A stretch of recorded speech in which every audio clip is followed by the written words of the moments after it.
Hi everyone, it's Matt Bentley-Walls here. On this gorgeous day, I'm very pleased to announce that good weather is finally here. So what I'm doing in front of a camera, I don't know. I should be out there sunbathing or something. It's the weekend. Just sat down with a lovely cup of coffee. Cheers. And here today to do a vlog on random. It really is not going to be terribly structured. I don't have notes, as I've said before. I don't, you know, if I had to sit down and write notes, I wouldn't do these vlogs. So it'll probably veer off at times. So apologies for that in advance. But no production value. But hopefully, in this vlog, a host of little goodies. I'm going to split this up into 3 sections. So sensibly, it's a little bit like the Ansel Adams, those 3 famous books: the negative, the print, and the camera. Anybody that doesn't know those 3 books, and you're starting out in photography, they are like Bibles. Ansel Adams, Google him. I'm not into landscape photography per se, but you look at his prints and they blow me away. And you know, they're of mountains and clouds. That's what he's famous for, and the Yosemite Valley. And you know, not my subject matter at all, but wow. Guy who knows what he's doing, and he's, you know, was considered, still is considered, one of the world's very, very best. He knows what he's doing, and it's a great starting block. You know, we had to buy these books for college and study them before we even started college. That was our sort of reading material before we even started. You know, some of it's a little bit far-fetched, not far-fetched, but advanced, I should say. But that's okay. There's loads in there that you'll get, or that you'll understand and learn about. And you know, sometimes information learning isn't about getting it straight away. It's a bit of a journey, bit of an uphill, not an uphill battle, but a learning curve. And he's just brilliant. For those 3 books, I couldn't, you know, recommend more. So yeah, the negative, the print, and the camera. So, start in that order. The negative. The negative. Not the file. The negative. So, one of the things that has always fascinated me, to this day and probably forevermore, is the magic of something like this, or not like this, but this.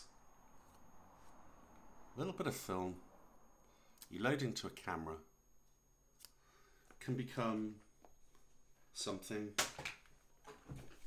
like this, or like this, or here's one I did earlier kind of thing. But you know, or a book, or a portfolio of A4 prints. My daughter, for her 18th birthday, her childhood, you know, 2 boxes of hand-printed A4 prints, all from this film. You know, it's just, for me, it's magical. It's a magical, magical thing. And it never fails to kind of intrigue me and delight me and just puts a smile on my face every single time. It's just phenomenal.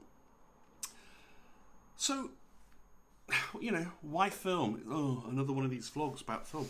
Well, yeah, I guess so. And this is from somebody who shoots digitally as well.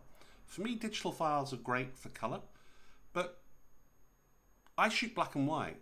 So if I desaturate my colour file from my Leica M10, I've lost half my resolution. So why not just keep everything, the quality and everything, and shoot film? And then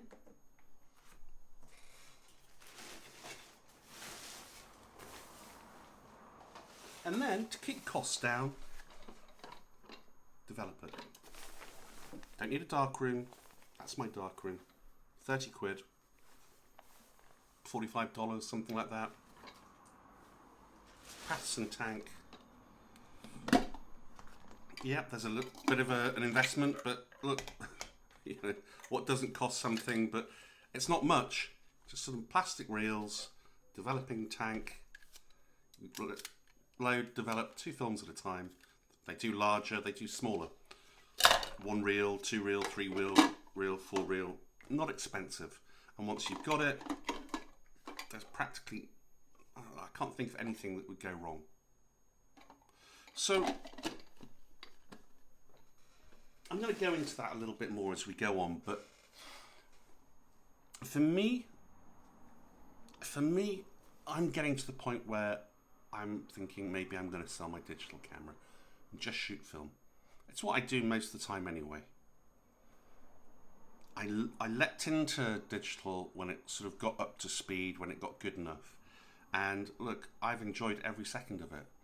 But now, with a bit of time, it's kind of funny because you have this thing where you think, oh, wow, isn't this just amazing technology? You know, instant pictures. Wow. Superb. And then I'm thinking, I'm not printing these. I'm not printing these. If I do print them, I can only print inkjet. Unless I spend an awful lot of money getting them hand printed in London at a lab, blah, blah, blah, blah. So I'm thinking, yeah, and then these things. So let me just go back a second. You know, you get that instant thing. Yeah, it is wonderful. The first time you see it and you go, oh my God, you know, look at the quality as well. It's fantastic. But then the trade-off is that over time, you begin to realize what was instant has now become obsolete because your external has broken, or it's no longer compatible with your computer because they don't take the same leads anymore, or it's just died a death. And so you have this sort of anxiety all the time with digital. You know, it's a fantastic thing. Don't get me wrong, I'm not sort of trying to knock it, but over time you begin to realize certain things have their inherent advantages and disadvantages. And for me, I'm beginning to realize that actually, yes, it takes a little bit longer. Yes, it's a little bit more fussy, perhaps, depending on your mindset. You know, this never goes away. Digital file is just a bunch of zeros and ones. This never goes away. I've got my box, I've got 6 boxes of these. 6, maybe 7. Absolutely crammed full of, well, stuff going back to college. Right from the beginning. I've hardly thrown a single, don't think I've thrown anything away. Keep it like airtight, not airtight as in vacuumed or anything, in a decent temperature, you know, not in the cellar, these will last my lifetime and probably a lot longer. I have got some, I'm going to throw some images up here. They are, sorry, but they serve a purpose. They're college photographs that I took 30 years ago on 5/4. They're just, you know, crappy advertising things. We had to come up, that was one of the briefs, we had to come up with an advertising campaign. And I found them the other day. Not found them, I just, you know, I saw them the other day and I thought, do you know what, I'm going to scan them and I'm going to see how they come out and see if there's any deterioration. You know, big sheet of 5/4 film. If I'm going to see any, you know, I'm going to see it with a big piece of film. They were absolutely perfect. Apart from a bit of dust that I retouched. But nothing, no loss of quality whatsoever. 35 years old. Fresh as the day I shot them. Incredible. I mean, just utterly incredible. And guess what?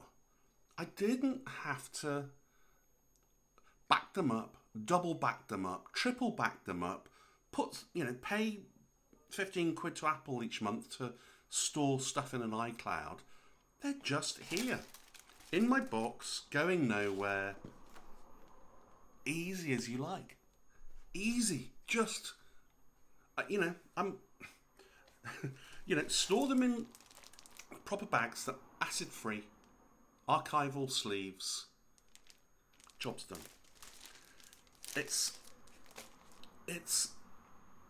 I just think it's the best thing. It's the best way of shooting for all sorts of reasons. But this whole thing of, digital, isn't it brilliant? Yes, it is. But it also has some inherent real problems with it. I have lost really good images. Digital images. Are you a brilliant archivist or whatever you call it? I don't know what the word would be, but are you really skilled, an expert at archiving everything? It's a specialist thing. And I'm sorry, but unless you know exactly what you're doing and you're on it 24/7, it's easy to lose. Whereas if I lose a scan from this, I just rescan it. And so, in a way with film, not in a way, in actual fact, if you shoot film and then scan it, I never remember the name of it. I use an Epson V, I can't see it from here, or can't read it. V850, I think it's called. It's a flatbed scanner. You've got the best of both worlds. You've got the digital image and the real copy, the actual tangible image, the original. So you've got the scan, the digital image, and the film. Whereas with digital, obviously you've just got the DNG file. As lovely as they can be, and as useful as it is sometimes, I'm not saying never use digital. My workflow is that I don't even think digital unless I have to. It's a really low light area, and pushing my film to 1600 isn't going to work, and I've got a great ISO capacity. Or I'm shooting colour. I have to shoot colour, and that the only way that happens is if I'm shooting for somebody else. But if it's my work, I don't even think digital. It's just my work is film every single time. That's the way it is. These things, this is a rugged external hard drive. State of the art for its time. Pile of junk. Dead as a dodo. Doesn't work. I don't know how much. Maybe I can get a specialist engineer to, get stuff off it. I don't know. I don't know. But do I want to have to do that every single time? You know, with every, I've got 5 of these things. One is still working. The last time I checked. No. You can argue, yeah, you back up your scans from your negatives, yes, but I can always go back to that, and that's the not the beauty. That's what's so essential about shooting film. I think it's just really, really important. I said in another vlog, you know, I've got a mate who was he works at a lab, and he was there one day. I was chatting to him. He was putting loads of 120 film in, that, or getting it ready to be developed. It was the university. They don't use digital anymore because their computers get updated. Suddenly, all their digital files have gone. You know, it's like that convenience of digital is no longer convenient if you don't have the file anymore. You see what I mean? It's just, that's, you know, it happens. And I don't know whether I'm just being stupid or I'm not, you know, missing a trick somewhere, but that's, you know, those are the problems I encounter, and I'm sure many millions of other people do as well. The other thing, of course, is, you know, if you do something like that, you shoot colour, you know, you can get these done. You've got your film and you've got a 7.5x5 print. I don't shoot colour, black and white. So I, you know, save a ton of money developing this stuff, and I get exactly what I want. And you can say, well, look, it takes time and I haven't got time. Come on, I don't always develop my film straight away. You know, you can get a bit of silver foil, wrap it around the film. I do that anyway, the unexposed film, just to keep the UV light off it. And if I'm not developing it straight away, which, to be fair, I generally do, so I don't like exposed film hanging around for too long, but if I can't do it straight away, silver foil film, just wrap it around, cheap as chips, and until I've either got the second film, perhaps I might want to, you know, generally I don't wait, but, you know, if I'm close to finishing one, then maybe I will. And this thing of, oh, you know, we've been conditioned now, oh, we want immediate images. Come on. It's so much more exciting in a way. And you think, oh yeah, I shot, yeah. It's no big deal. And I would argue that you have a far greater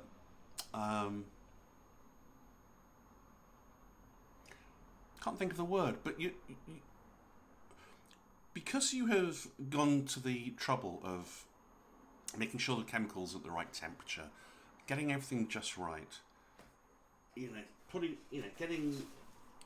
the chemicals in the dead tank, and then, you know, working blind. With this, I'm just going to say, you know, you've got to do your own research, I'm afraid. I can't teach you how to develop, but it's not difficult. It's pretty damn easy. Just follow a few basic, simple steps. It'll be online, easy as, just get organised, think about it, but just get a dead film. Just get one film that, you know, just sacrifice one film and practice doing that with your eyes shut, or better still, with your, you basically just put your hands through these two things. So your arms are in here. So you're basically doing it blind. You put all your gubbins, your scissors and your canister opener and everything else all in there, ready, so that you can just feel it. It's all light tight. You know, I can't remember what they're called. You know, blackout bags or whatever. Nice and large, so you're not all claustrophobic.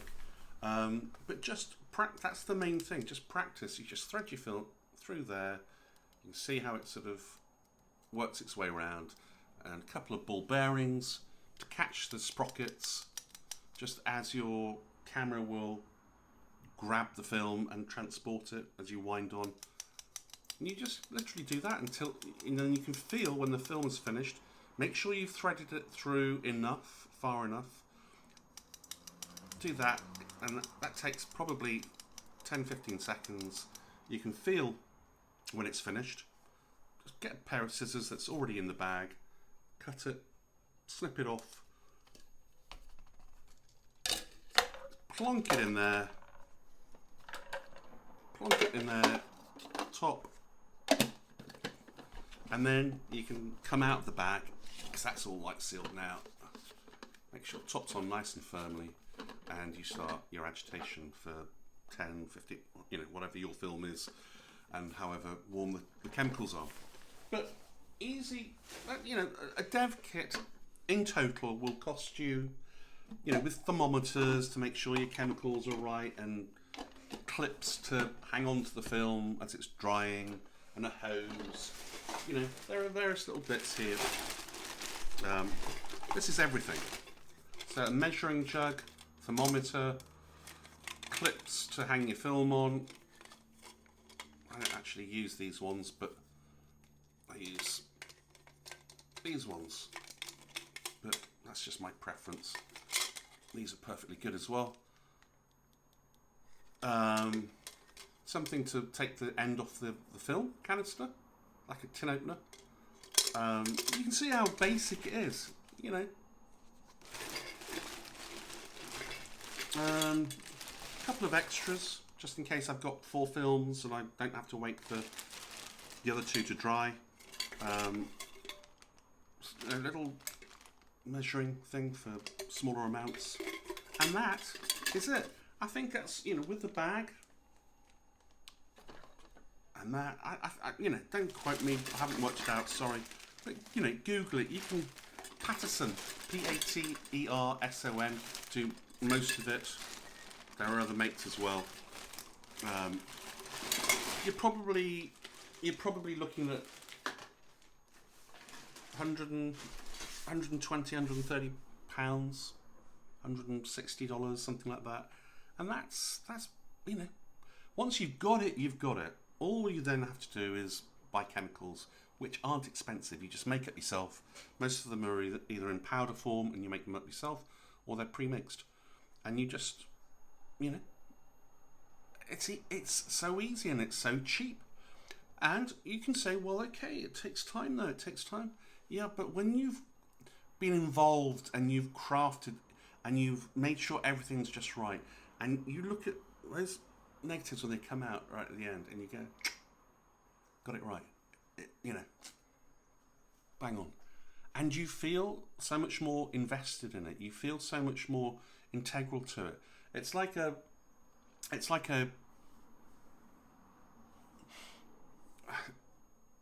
automatic camera. The camera will very often make some very intelligent choices for you. But you take the photograph and you go, well, yeah, okay, that's well exposed, that's all good. But I wasn't really involved in that. Don't know really what happened. Don't know why it's good. Whereas I like to, use my aperture, because I like to control depth of field as I'm raising the camera, and I know where I'm at, and I know what I'm going to get. I don't need to chimp. I don't need to think about it. I know where I'm at. Boom. And I know what I'm going to get. And that's part of the process. That's part of, the camera might go, be programmed to go, well, always give maximum depth of field, which, for 70-80% of the time is probably right. But what if it isn't? What if the background is rubbish? I want to blow that out. I'm not interested. Everyone goes, oh, shoot at f2. No. Sometimes yes, but I like to decide. So, that is where it's at. Film. Not instead of, but where possible, always shoot film. I'm not telling you to do that. Far from it. I'm not telling you to do anything. That's what I do. That's what I do. That's what is important to me. Because I know for the next 200 years, 300 years, we've still got Victorian negatives that are perfectly good, that were developed with the resources that they had which weren't as good as they are now. You know, we've still got prints. We've still got prints. And that's the other thing. You print your stuff. Get it on paper. I mean, you don't have to. I would say, you know, end vlog, just get your sheet of negatives, and then you're good to go. You can do whatever you want with them. You can print books, you can print portfolios, you can do whatever you want. Inkjet, darkroom prints, whatever you want. Little 5x4, 6x4s, 7x5s, whatever you want. Or do nothing. But you've got them there ready. Whereas digital, not so much. Not so much is what I'm finding. Is what I'm coming to the opinion of very, very quickly. Well, I already have. I believe is why it's making a comeback, a real comeback, and you know, I think for very, very good reason. I have, you know, got a number of things here. This is my daughter's, along with another box, A4 prints, hand printed by me. You know, I'm not going to show you these because, you know, they're personal to her, obviously. But A4 prints. Look at that. All the most special moments of her growing up. It's the most beautiful thing. You know, I made sure these were shot on film, the vast majority. Some are digital, but the vast majority are on film. So that, you know, when I'm 6 foot under, dead and buried, she has got all of her negatives. She can pick and choose, she can do whatever she wants. But she has these, if that's what she wants.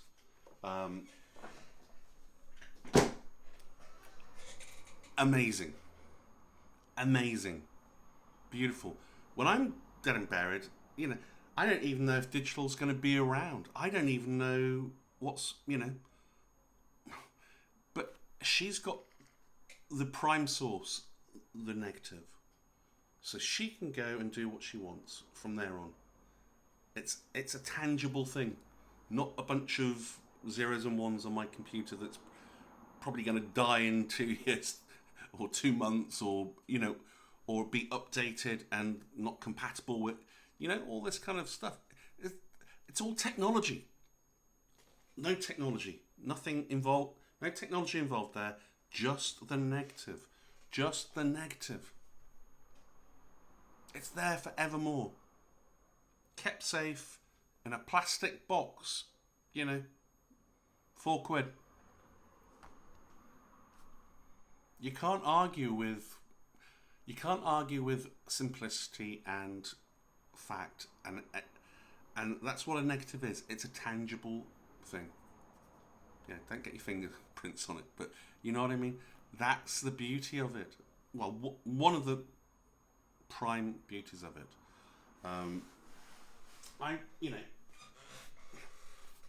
I have. I've published a book. It's this is an experiment for me. This is like, I don't know how many images are here. There's 230 odd images, and you can self-publish. And this, for me, I wanted, you know, everything in this book has been done by me to the typeset here, which to use, how large, the design, what photograph on the front, the binder, the paper involved. You know, it's beautiful, beautiful, top quality. And I wanted to see I wanted to see what they look like in book form, but I also wanted a collection of all my images, all my street photography images, not street photography, reportage photography images. You know, a lot are street, but it's basically the human condition. You know, love, poverty, aging, homelessness, sex, friendship, despair, you name it, and everything in between. And you know, this is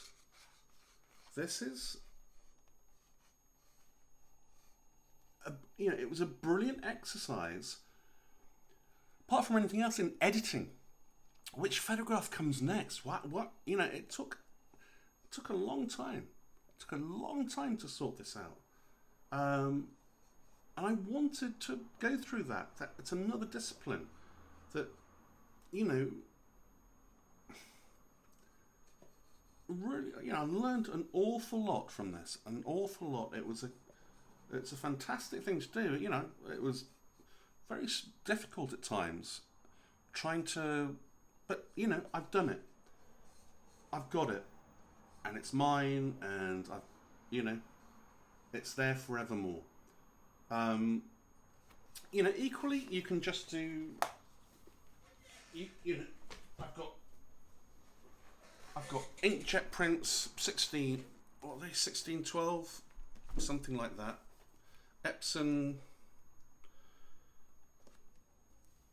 This is traditional photo paper, so it's like the fiber-based paper. You know, just individual prints. I don't know if you can see that. Difficult to show you, but you know, I have got 10, 15 of these boxes, just all with my work in. You know, I've even printed a bit of colour just to see what it would look like.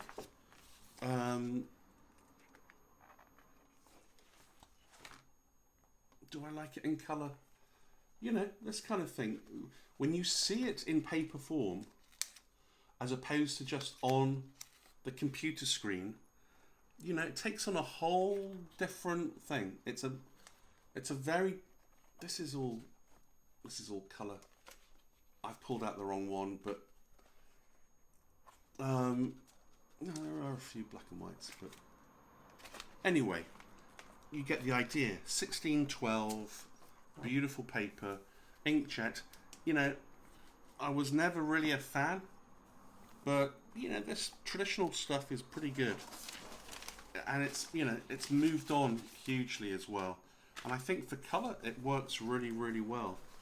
But you know, I'm not a colour photographer, even though if I shoot digitally, obviously I am, because the initial file is colour and it just gets desaturated, which, you know, is not great in terms of losing quality. This is the other one that they bought out a bit later, I think. You know, I've got so many of these. You know, yeah, okay. There's some running out of space here, but you know, something along those lines. You know, that is really nice.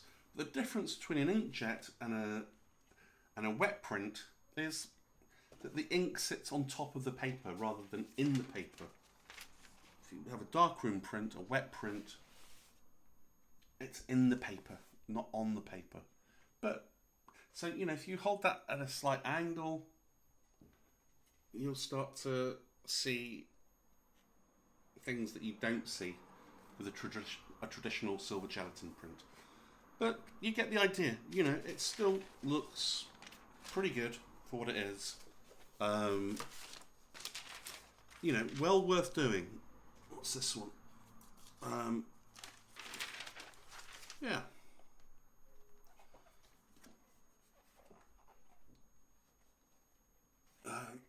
Like seeing that, you get the idea. There are two here. Oh. Andy Hamilton, fantastic saxophonist, played with Michael Jackson, I believe, and had his own group. But yeah, you know, you've got this lovely, lovely latitude, and film deals with this beautifully. Beautifully, you can either do it direct in the dark. You know, you've got that choice.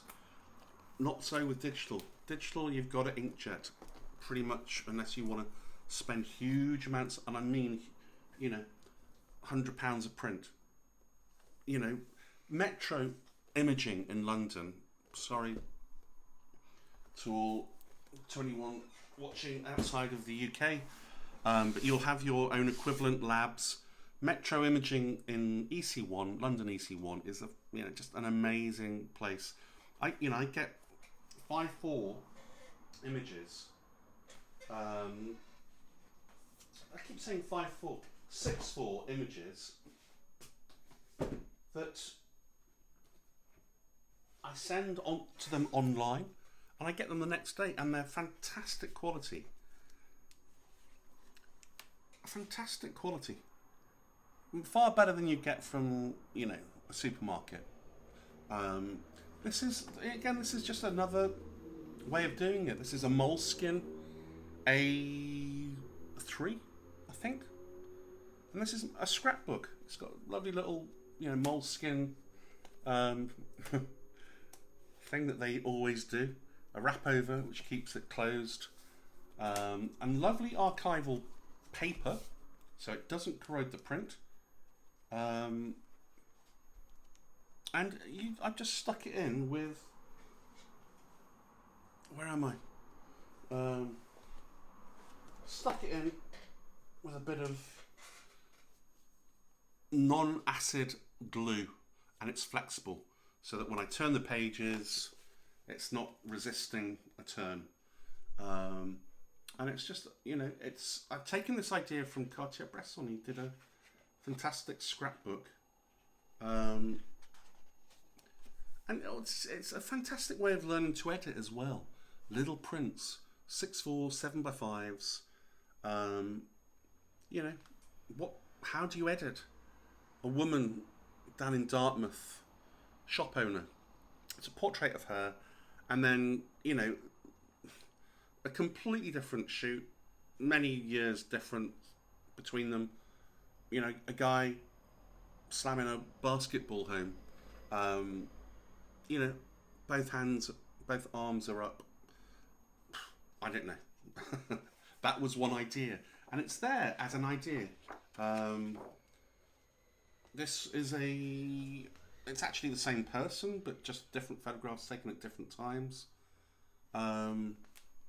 Actually on the same sofa. But just, I like the sort of proportion difference, if you like. Both lying down, and this is just, I know it sounds daft, but this is David Hearn at home, and the light up here just resembled the kind of shape, or the way the light was falling on the fruit. It created a sort of similar dome shape, if you like, and it is a light projecting down onto fruit, so as well as him. How do you edit? I don't know. You make it up, really. You spend a lot of time looking at images. One per sheet, but on the different side, this time. I've left some space for other shots, but I might not use it, because I like that space as well. It's taken in Spain. Still a woman, a waitress or something. I don't know. It's just a very atmospheric shot. And that's that little small version of that print from the large 1612 that I've just showed you. It's another way of doing it. It's another way. I love this thing. Cartier-Bresson actually said to Martin Frank that his most prized possession was his scrapbook. He'd obviously got all of his famous books out, but that was collaborating with editors and publishers and all this kind of thing. He just got his own little private collection of images that I've actually got it here to show you. It's a lovely, lovely book. Doesn't get mentioned very much, but it's just cool. Henry Cartier-Bresson scrapbook. So it's like a facsimile of his own personal scrapbook that he gave Martin Frank specific instructions about, and I think she has helped Thames and Hudson to to bring this about. And there are lots of shots in there that I've just never seen before. And it's, it's beautiful. It's absolutely beautiful. Some famous shots, but lots of other ones that are obviously personal to him, or obviously shots that, he either liked or just made him, reminded him of something, a little note there. You want to while away an afternoon or a day, you can do so with this. It's beautiful, and that's where I got the idea from. And I thought it was going to be a great idea in terms of understanding the edit process, which comes next. I don't do stories. Some people do. Some people go and photograph a fisherman out at sea on the boat for a week. Maybe make an exhibition of it, and you culminate with 20 photographs of what it's like to be a fisherman. For me, I would rather video that, because I think that's more personal, and you get it's a far better medium for understanding and documenting his life, or his, a week in his life anyway. For me, I don't do stories so much. Mine are all individual shots, shot from various countries in the world, and it's the human condition. So it's a very sort of varied thing, but comes under one umbrella, one large umbrella. The human condition. It's a pretty vast thing. So that's where that came from. It's not Thames and Hudson. It's just a moleskin book, but it's a lovely thing to have. Many other books by Cartier-Bresson. This, obviously, his most famous, The Decisive Moment, illustrated by Matisse. I think he was a friend or something that he knew. Beautiful, beautiful book. Really well worth having a look at. I love this thing. It's just got its hard cover there with a Bible for Photographers, Clement Chauveau. I guess that's a forward. And then the book itself. This is probably the most famous book, photographic book of all time. This is hailed as a masterpiece, shot by a genius, and it is beautiful. It is absolutely beautiful. The Decisive Moment. This, if you're interested in the human condition, street photography, reportage, this is the only book you need, really. You don't need a book. Just go out and shoot, is what I would say. But if you're going to buy a book, this is the Steidl reprint version. It's a facsimile of the original. But, yeah. I have no idea if it's still in circulation or not. But another little thing. We're sort of moving on a little bit, but anyone know what that is?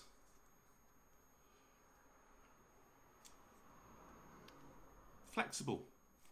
Flex tight.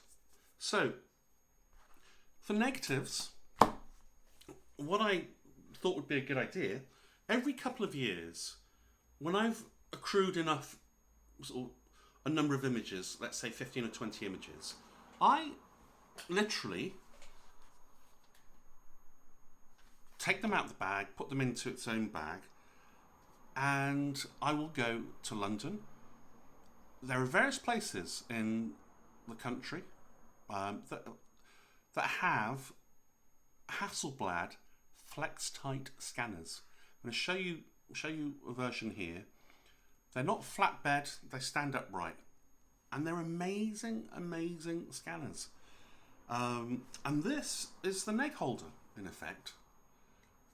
And when you have some of those images, some really special images. I'm not talking about nice images.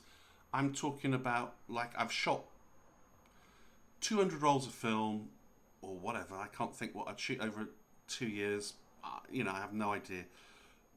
But let's say 10 are absolutely great. I'm really proud of.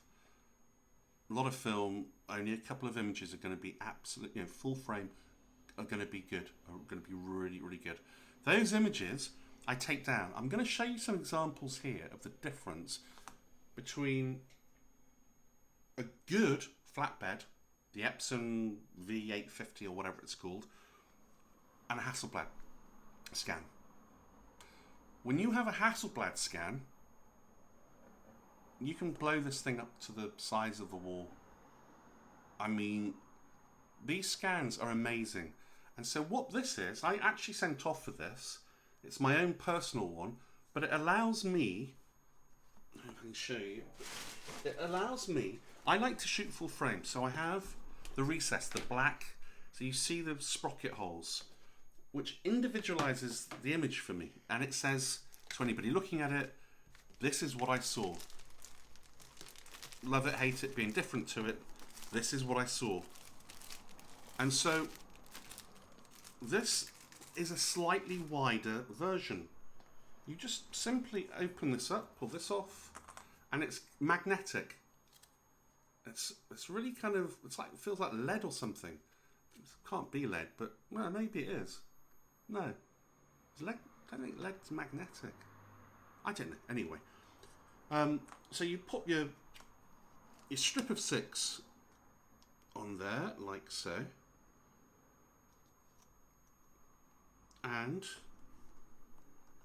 when I've done that, because I'm struggling with space a little bit, it doesn't clip in, it just sits flat on the metal. There's no groove for it to sit in.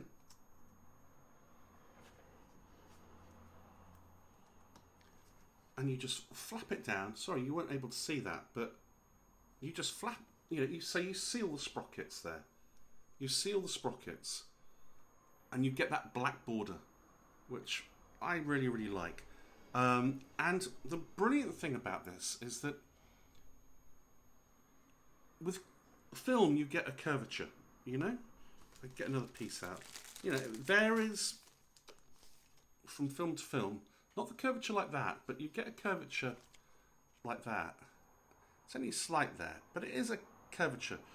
If I'm investing a lot of money in a camera and a lens, more importantly, and I've got a great image, a great image on a negative, and I have a second-rate scan, I'm defeating the object, aren't I, of buying a good camera, or I'm failing at the last, at the last fence. I'm falling at the last fence. I'm not seeing it through.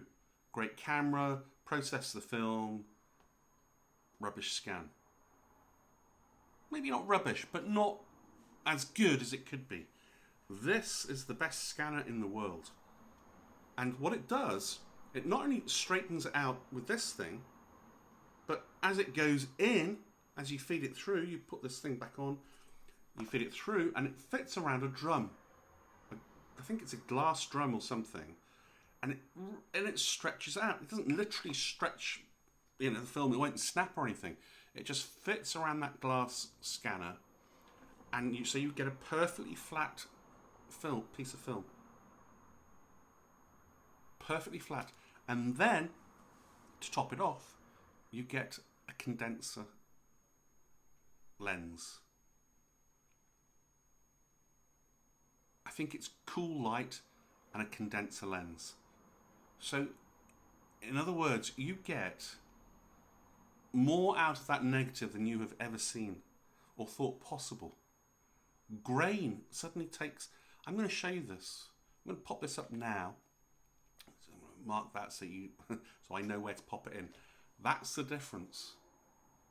That is the difference. To the naked eye, full frame, it doesn't... you don't really see that much. But if you're blowing something up and expanding something, one, you can blow it up, much, much larger. But two, you see the Lilliputian tiny grain structure, pin sharp. You see everything. Everything. And so for me, it's only once every 2 years. You probably, don't ask me how much it is. You hire it out, 50 quid an afternoon, something like that. I can't remember.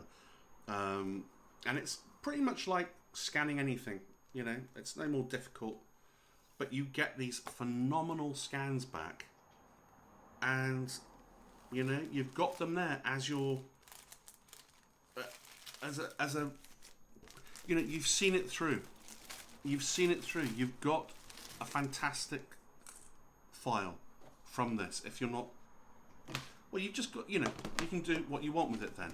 But you have that amazing scan. I'm not going to do that. The Epson is fine for the vast majority of prints. I'm talking about my special stuff that goes into my portfolio that I scan. Just while we're on the subject of showing borders, that is the Epson V850 negative holder. And what I've done, these things just, you have got a groove here, but what I do is I take this off because it clips out, and I just file it down, just 1.5 mm or something like that, and that gives me the black recess. Allows you to see the sprocket holes, and that's what I do with that. Just a little hint, tip.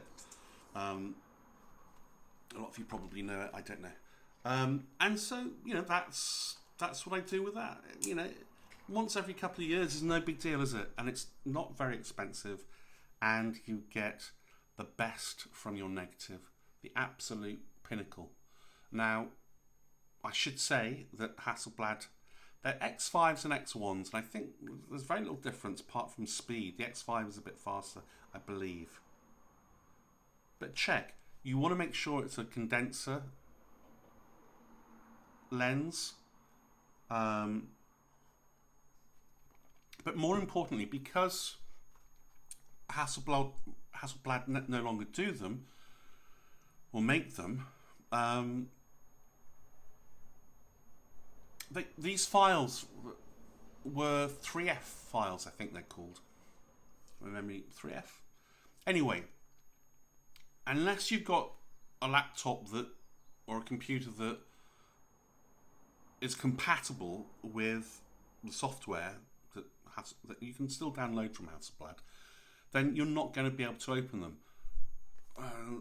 Shock horror. But no, it's not, because you just make sure that the lab they should have the technology for you to be able to, download it to, and then convert to a TIFF. Or if you're getting, some people you can send your negatives off to. I'm a bit scared of doing that personally, but I'm sure they're okay. But do your due diligence. But make sure you don't just get the 3F files back. Make sure they do a conversion for you. A full res conversion. It'll be a big file, but just send them a stick of some description, obviously 256 or something like that, depending on how many files you've got. These things are incredibly useful, I think. It's just amazing. The difference is amazing. It's, I think you get a better dynamic range with it as well. You're basically just seeing everything. You're getting every bit of information out of that negative, and it's if you've worked hard and put the yards in, and you finally, the gods have smiled on you and things have aligned beautifully. It's just lovely knowing that, one, you've got the image on a negative, a hard copy, and you can see it through with a fantastic scan with this Hasselblad Flex Tight, yeah. And that's what I'd say about that. I'm going to also, I'm going to go on about printing because it's important. No matter whether 7.5s look beautiful, 6.4s look beautiful. A book, you know, self-publish, have a go at that. But you know, this is UV.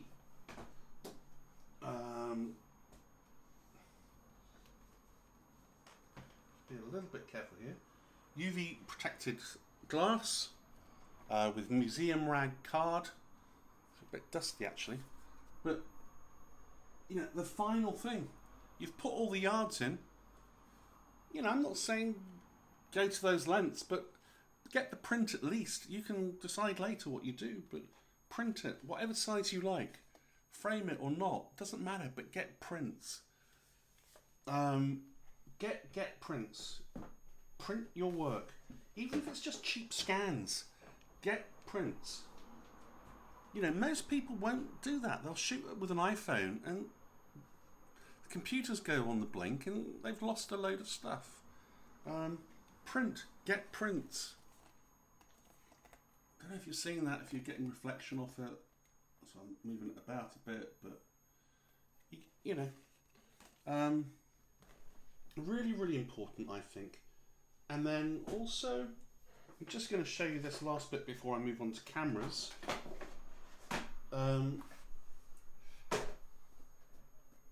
This particular box I had made in Germany by a little independent guy. Well, I don't know if he was little or not, but he was an independent guy. Leather portfolio box with my name embossed on the front. It's not particularly deep or strong, but it's there. And then this is for me the creme de la creme. So these prints that you've just seen, I've shown you, are this same quality. So this is again archival, no acid in the making of this. So you can put your prints in knowing that nothing is going to corrode. You know, you've gone to the expense and the trouble of doing the print. You have got a beautiful, beautiful fibre-based, hand-printed print. Separated it out with, again, acid-free tissue paper in between each photograph. Doesn't cost much, but you've got a beautiful, beautiful version. Actually, that's Inkjet. I beg your pardon. You've got a fantastic copy of those images that you're really proud of. You know, sorry, these are duplicates.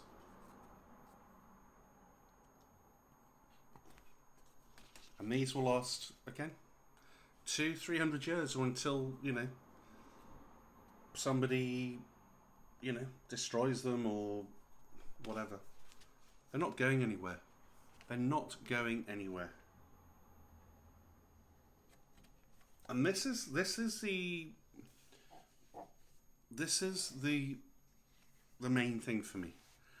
I can't do it with every negative, obviously, with every image, but ones that I feel are worth it, you know, they get printed. And that's the beauty of it. You don't have to do all of them, you know. You just do the ones that work for you. What, you know, I always wait 6 months because sometimes I really like an image and after a couple of months I don't like it anymore. It was a bit cliche or something. You know, everything works, but for some reason I've just gone off it. You know, so I wait 6 months. These are all images that work for me. You know, they hit that spot. I got lucky, or whatever. It's, yeah. And there you go. That's what I do. That's my workflow. I don't do it with every single image. I don't do this with every single image. I don't frame of course I don't frame every single image, but you know, some images just stay as 5:4. and that's fine too. No big deal. But they're here. They're here, and it's just a beautiful thing having, I've even sort of experimented with a little bit of platinum printing, which I'm going to, spend a little bit more time. Should really be wearing those. I wear those when, sorting through them.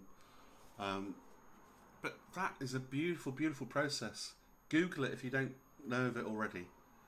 I'm really, really liking this. This is the stuff that collectors want images on. Platinum palladium printing.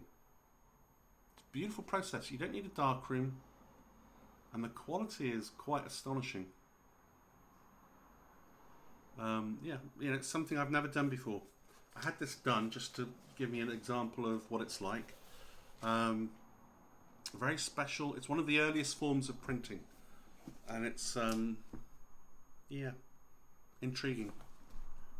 I'm excited to I'm going to be really excited to have a go at that.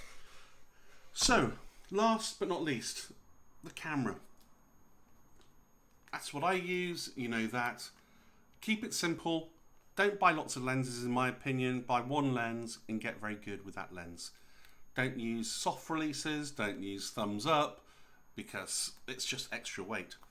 And if you get used to a little thumbs up thing and the thing falls off, which they always do, no matter what you do, or if they don't, you're continually making sure it's on, you're not thinking about photographs then, you're thinking about what's going to, extra weight, you've got it around your shoulder. I promise you, every single gram counts. If you're walking around with a camera all day long, you can do it for 5 minutes, 10 minutes. But if you've got a big heavy camera, that's just going to wear you out. I promise you. It's going to make photography unpleasant. It's going to make it painful. And you don't want that. You want it to be good. You want it to be fun. You want it to be right. Plus, there's nothing to go wrong with this. It's nothing to fall off. Just keep it simple. And then your brain is thinking about photographs, not kit and toys and one lens, 35 or 50 in my opinion, but that's up to you. But the more important thing I'm going to say here is if you're starting out, you have never had it so good. This is my 35-year-old Nikon F3. Never been cleaned, lubed or adjusted. You can buy these on eBay for, I think, anywhere between 200, 300 pounds, something like that. That is astonishing. That is such a brilliant way into photography. This is still going strong. Perfect. It's got the 50mm pancake lens, which is fantastic. It's a Nikkor. It's nice and compact. And it's an SLR. It's a bit louder. So what, really? There's cars going by. It's no big deal. But if you want a cheap way in, this is a top-end professional camera. When it came out, this was the deal. This was the pinnacle of SLR cameras, and I would argue that the top D, whatever they're called now, digital versions don't do an awful lot more. It's a box with a hole in it. I've said it before. With a astonishing piece. You can get one of these with a great lens for £350, £300, £200, depending on where you get it from, depending on condition and that kind of thing. And just because something's in good condition doesn't mean that it's working properly. So, be a little bit careful. Make sure that you haven't got fungus in the viewfinder. Go through your shutter speeds to make sure that 1 second is 1 second, half a second is half a second.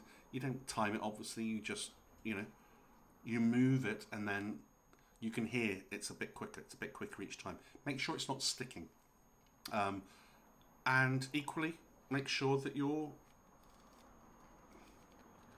can't really show you on this, but make sure that your blades are opening properly. Maybe you can see it better on this. Hopefully, yeah. Make sure they're opening all the way and they're not getting stuck. Opening and closing, just you know, if you're getting it from a shop, they normally give you 6 months or something like that, don't they, on a second-hand item? But they'll have done checks anyway. But you know, maybe you just want to make sure. And the other thing is, even if it's all good, put a roll of film in it straight away. Don't take a month to do it. Do it in a day and get it processed, and make sure that the back doesn't let in light, or the bottom in this, but there's no light fogging the film. You'll notice it. You'll notice fogged images if there's light getting in through the back door or whatever. But back to this. Look, you can get a great Canon, a great Nikon. You know, I'm not plugging anything here. This is a fantastic camera. It's a brilliant camera. Many people love this camera. But you can get a Canon that's fantastic as well, an AE1, Pentax. You know, Pentax lenses are some of the best lenses in the world. They really are. A Shy Pentax. You know, do your research, but you can get them for an absolute steal. A top-end professional camera. You know, it's gonna take great images. Get the best piece of glass you can for it, is what I would say. But you can get a fantastic camera for next to nothing. You know, so that is expensive, very expensive. To buy new, that's about $3,000, just the body, not the lens, just the body. That's Leica's present film camera. An M10 is 6,000. Was it 6,000? Just the body, 6,000. It's twice the price for a digital camera. But that gives you negatives, and it's cheaper. And if you get an SLR, there's, you know, nothing. Okay, I prefer. You get fussy in your old age. I prefer my rangefinder camera, my Leica. But I love this. You know, I've been through 3 digital cameras because, oh, the next one's a bit better. Oh, that's updated. You don't get any updates with this. This is what it is, and it stays like that forever. It's a brilliant device, a brilliant tool for taking fantastic images for an absolute steal, for next to no money at all. You know, wow, that's a win as far as I'm concerned. You know, this, you know, the images that I get out of my Leica will be marginally better than that. Marginally. But for most people, that's not a big deal. That's not a big deal. But these are still brilliant. These are still brilliant. Okay? It's not like, oh, there's a massive fall off, or, oh, you know, you're going from 8 megapixels to 40 megapixels. It is not a huge difference. It's just a little bit of vignetting maybe in the corners, a little bit more with that, and some people love that. And you can get rid of it easily anyway. But, you know, it's not just that. But look, the point is, this will give you, this is a professional camera. This will give you fantastic images for next to nothing. If you're starting off, you know, fill your boots. There are loads of them out there. You know, be careful, because some of them have been, you know, been taken to Vietnam and back and around the world, and you know, you can tell if it's bashed about. It doesn't matter if it's bashed about as long as it's in working order, but a bashed about camera will normally tell you that somebody has used the camera but doesn't own that camera. You know, like a newspaper company. You know, they'll buy cameras for their photographers, and they'll, you know, look at that. if you've bought something with your own money, you look after it. That is, it's probably obviously going to have a few little nicks, maybe. I haven't even looked. I haven't got my glasses on, but that is in really, really good condition. Really good condition. It's 35 years old. Not been serviced once. Not once. Tell you what, that's pretty good value for money in my book. Probably go on for another 30 years. But yeah, so keep it simple. You can get absolute bargains out there, and you don't have to be clever to do it. They're out there. It's not like you've got a barter well or anything like that. They're there. They're there to just be snapped up. They're all over the place. It's a buyer's market. Get yourself a film camera and go and fill your boots is my is my suggestion every single day, and enjoy. Get it on film. I'm going to shut up now. That's far too long. I don't know how long that's been. It's probably going to be an epic, but hey, I've done it. I've said it. I've got it out there. And any questions, put them in the bottom. And thank you very much for stopping by, and I hope that was useful. And see you for the next one. Cheers for now.